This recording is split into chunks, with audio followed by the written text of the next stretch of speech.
Assalamualaikum warahmatullahi wabarakatuh.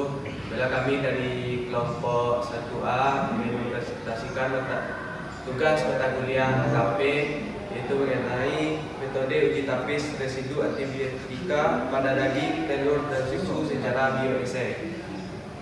Sebelum masuk ke materi, mungkin memperkenalkan anggota kelompok, mulai dari Yoga. Perkenalkan, saya Yoga Fajar dari BP 035. Perkenalkan, nama saya Indah Permata, BP 07. Perkenalkan, saya M. Taufik, rekan BP 03. Perkenalkan, saya Fadila Hanam, BP 043. Perkenalkan, nama saya Muhammad Samil dari BP 015. Perkenalkan, nama saya Edi Purnawati dari BP 017. Perkenalkan, nama saya Rehan Ramadan, BP 09. Untuk materi yang pertama mungkin akan disampaikan oleh Aini pada Aini. Baiklah, terima kasih kepada moderator. Yang pertama yaitu ruang lingkup. Standar ini menetapkan metode uji tapis residu antibiotika secara bioassay pada daging, telur, dan susu. Yang kedua yaitu istilah dan definisi. Metode uji tapis, suatu cara melakukan pengujian untuk mendeteksi kandungan residu antibiotika secara kuantitatif sesuai dengan batas deteksi tertentu pada daging, telur, dan susu. Yang kedua yaitu bioassay, suatu pengujian yang menggunakan mikroorganisme untuk mendeteksi senyawa antibiotika yang masih aktif. Yang ketiga yaitu residu antibiotika.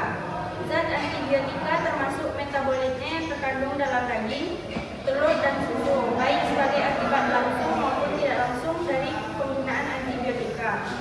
Yang keempat yaitu daging. Bagian otot skeletal dari karkas ternak atau hewan yang aman, layak, dan lazim dikonsumsi oleh manusia. Dapat berupa daging segar dingin, atau daging utuh. Yang kelima yaitu telur. Telur yang dihasilkan oleh unggas yang belum mengalami proses pengolahan dan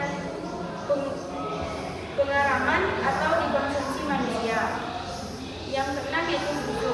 Cairan yang berasal dari kambing ternak perah sehat dan bersih, yang diperoleh dengan cara pemerahan yang benar sesuai ketentuan yang berlaku, yang kandungan alaminya tidak dikurangi atau ditambah sesuatu apapun dan belum mendapat perlakuan apapun kecuali proses pendinginan. Baiklah, selanjutnya saya kembalikan kepada moderator. Materi selanjutnya akan disampaikan oleh Samir. Pada Samir, silakan. Baik, terima kasih moderator. Saya akan melanjutkan yang nomor 3 yaitu singkatan. Yang pertama yaitu PSI, Pressure Square Inch.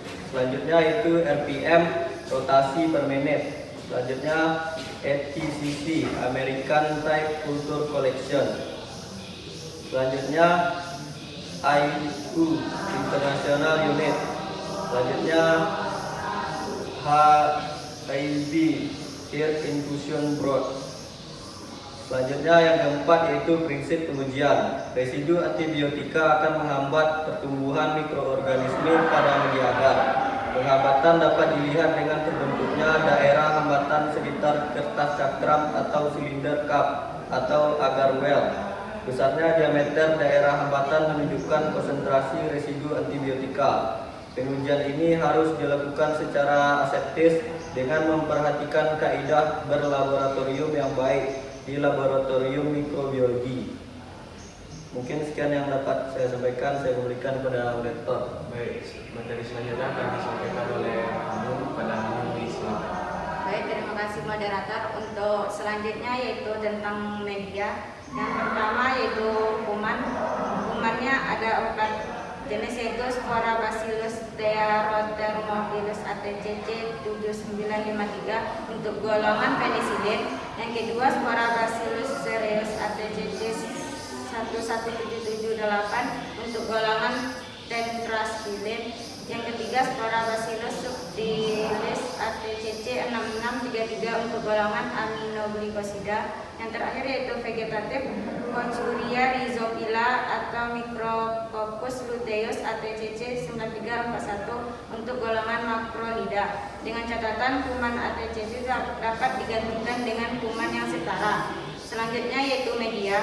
Media agar Bacillus Thermophilus seperti yeast ekstrak pepton lacto-agar dextrose. Yang kedua yaitu media agar D. cereus seperti yeast extract, beef extract, pepton lacto-agar. Yang ketiga yaitu media agar B. subtilis seperti beef extract, pepton dan lacto-agar.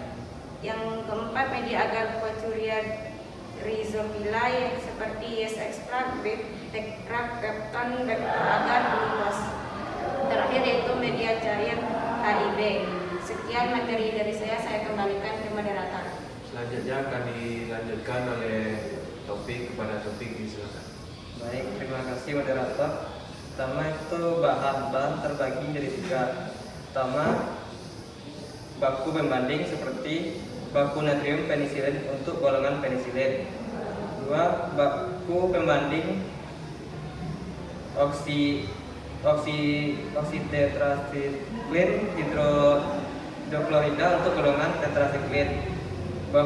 Baku pembanding kanamisin sulfat untuk golongan aminoglikosida. 4. Baku pembanding tirosin tartat untuk golongan makrolida. Yang kedua, bahan kimia atau dapat seperti KH2PO4 yaitu kalium dihidrogen fosfat, Na2HPO atau dinatrium hidrogen fosfat, HP3PO4 atau asam fosfat, NaOH atau natrium hidrosida.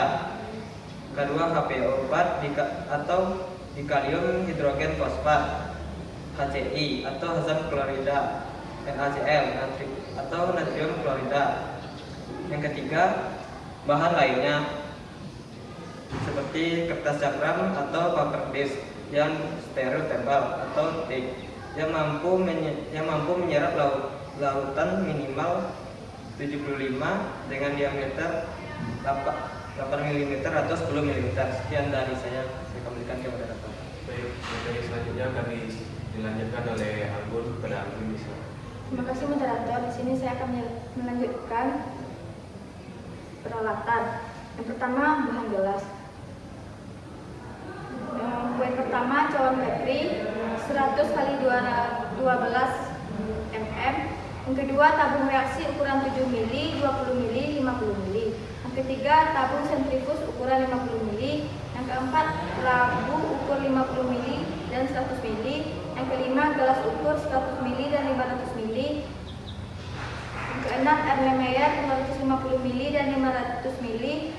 Yang ketujuh botol timbang ukur 220 mili. Yang kedelapan pipet volumetrik ukuran 1 mili, 2 mili, 3 mili, 5 mili, 10 mili dan 18 mili.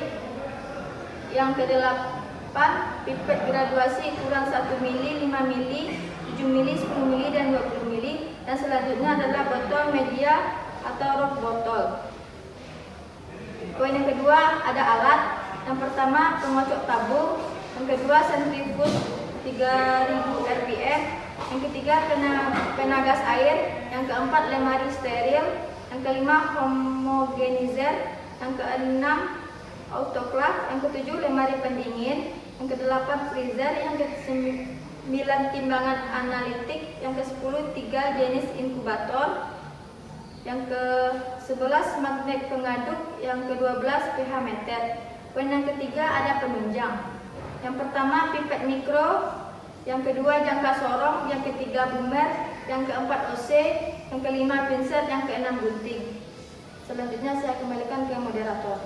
Baik, materi yang terakhir akan disampaikan oleh Yoga. Kepada Yoga disilakan. Terima kasih moderator. Nah, yang berikutnya yaitu prosedur pengujian. Prosedur pengujian itu 1. Persiapan sampel. Daging dan telur diekstraksi dengan larutan dapan fosfat. 2. Susu dapat diuji langsung. 2. Pembuatan media inokulasi bakteri. Media agar dipersiapkan sesuai jenis bakteri uji. 2. Mikroorganisme ditambahkan ke dalam media. 3. Inokulasi sampel. Larutan contoh atau bahan baku pembanding diteteskan pada kertas cakram atau sumur agar. 4. Inkubasi. 1. Penisilin 55 derajat Celcius. 2. Tetrasiklin 30 derajat Celcius. 3. Aminoglikosida dan makrosida 36 derajat Celcius. 4. Inkubasi selama 16 sampai 18 jam. 5. Pembacaan hasil. Zona hambat diukur untuk menentukan keberadaan residu antibiotik. 2. Kontrol positif dan negatif menggunakan sebagai pembanding. 6. Interpretasi hasil. Jika terbentuk zona hambat, sampel mengandung residu antibiotik. 2. Diameter zona hambat dibandingkan dengan kurva baku untuk estimasi konsentrasi antibiotik. 4. Zona hambat diukur untuk menentukan keberadaan residu antibiotik. 5. Kontrol positif dan negatif digunakan sebagai pembanding. Kesimpulan, metode biosains dalam SNI 7424 banding 2008 merupakan cara cepat dan murah untuk mendeteksi residu antibiotika pada daging, telur, dan susu. Meskipun hasil kualitatif, metode ini penting dalam pengawasan keamanan pangan. Sekian dapat saya sampaikan, saya kembalikan ke moderator. Baik, mungkin ada itu penyampaian presentasi mengenai metode uji tapis residu antibiotika pada daging, telur, dan susu secara bioesai. Sekian dari kami kelompok 1. Saya sudahi. Wassalamualaikum warahmatullahi wabarakatuh.